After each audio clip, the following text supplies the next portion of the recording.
Last video we went over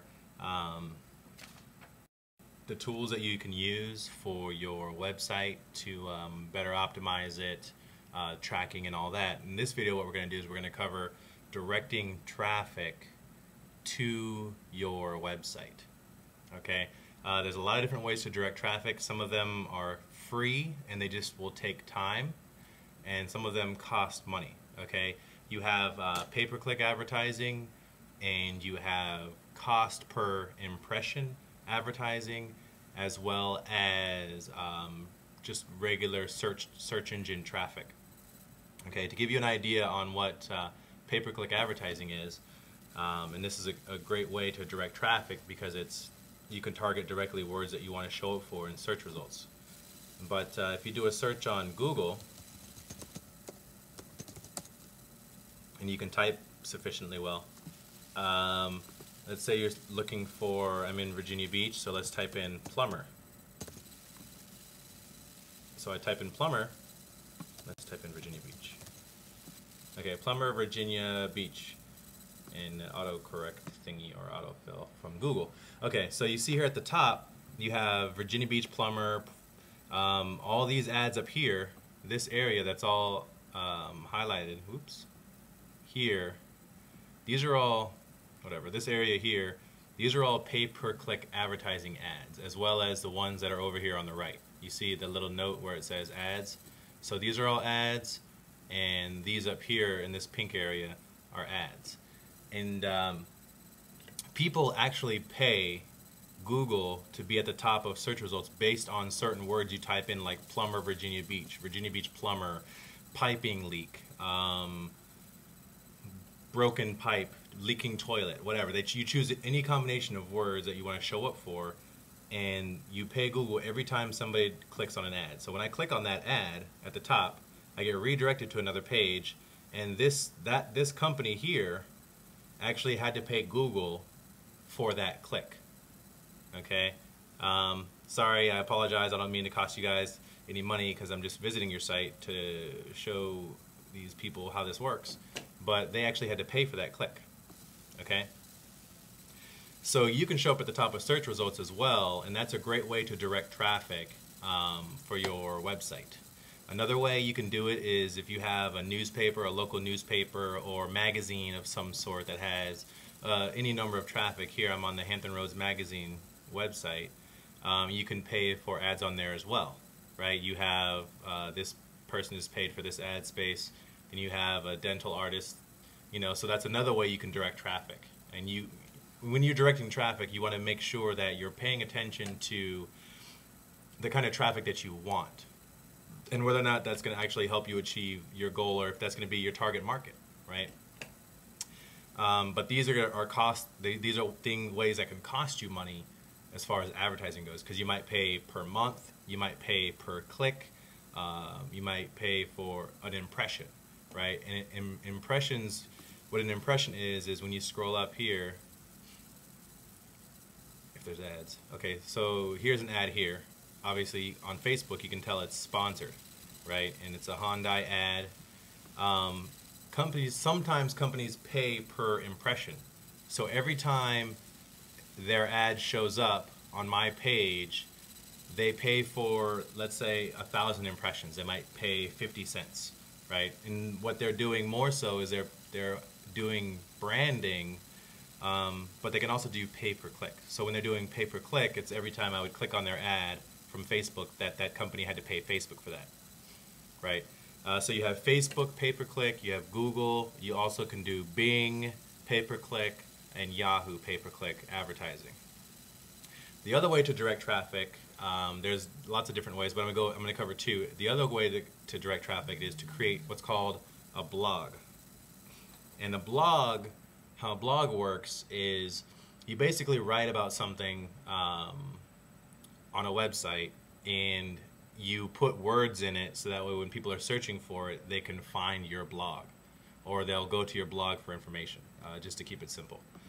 So places that you can get your blogs, and they're free, right? All these blog sites I'm going to talk about here are free, except that you might have to get hosting, Like with WordPress.org, you actually have to get hosting for that. So here, WordPress.org, you can download the program, and then when you play around with it, you can play around with WordPress like you can with like a canvas. You can move stuff around, you can choose a template, so forth and so forth. But anyways, once you download your WordPress and you create it and you go through all that stuff, you want to find a web host and then install WordPress and go through the documentation. But your web host, a really good one, WordPress provides that for you, is Bluehost. I don't recommend GoDaddy. A lot of people don't like it. Different problems for various numbers of reasons. But Bluehost comes highly recommended from web designers and some other people. Okay, so you have Media Temple, DreamHost, Bluehost, Laughing Squid, etc.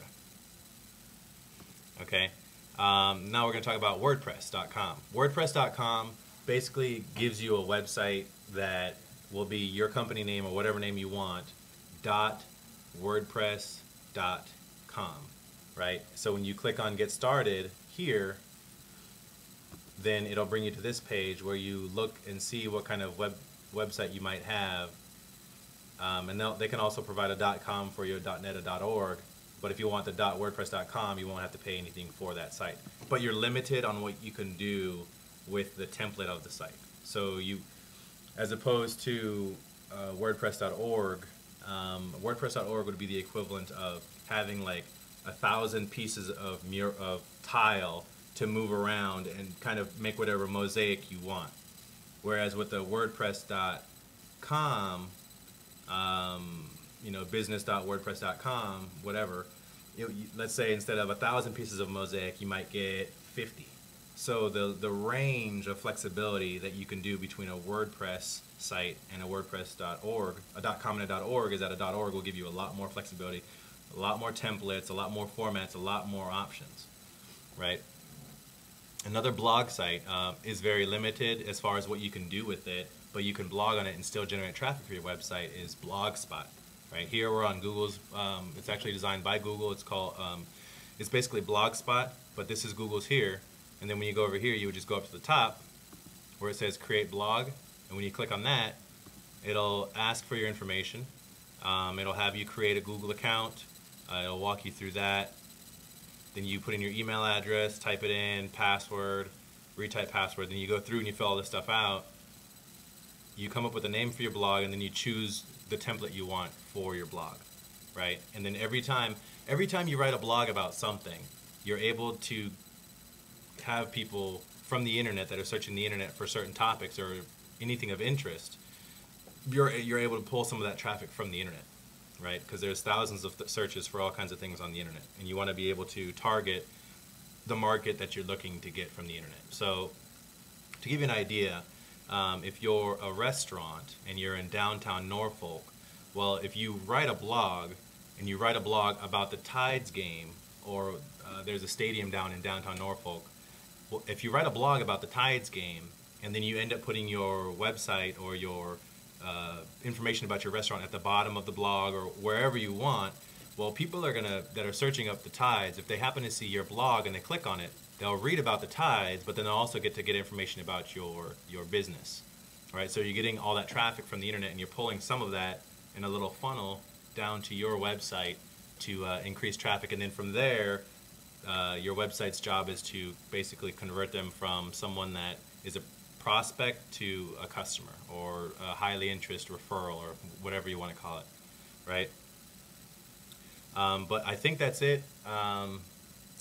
Again, we covered advertising on Google, creating a blog, WordPressblog.org, WordPress.com, Blogspot.com, Facebook advertising, pay-per-click advertising. We didn't cover AdWords, but that is what is part of Google. And then we covered the concept of using certain words to be found for in a search result. In the next video, what I'm going to cover is making sure you're using the right words and the kind of research you want to do to make sure that you're going to be able to show up in search results and find out what people are searching for as well. Okay, so I'll see you guys on the next video. That one's going to be very helpful to make sure that your blogs and everything is getting put to great use. This is Baron with Social Media and Marketing LLC.com. Thanks again, and I'll see you on the next video.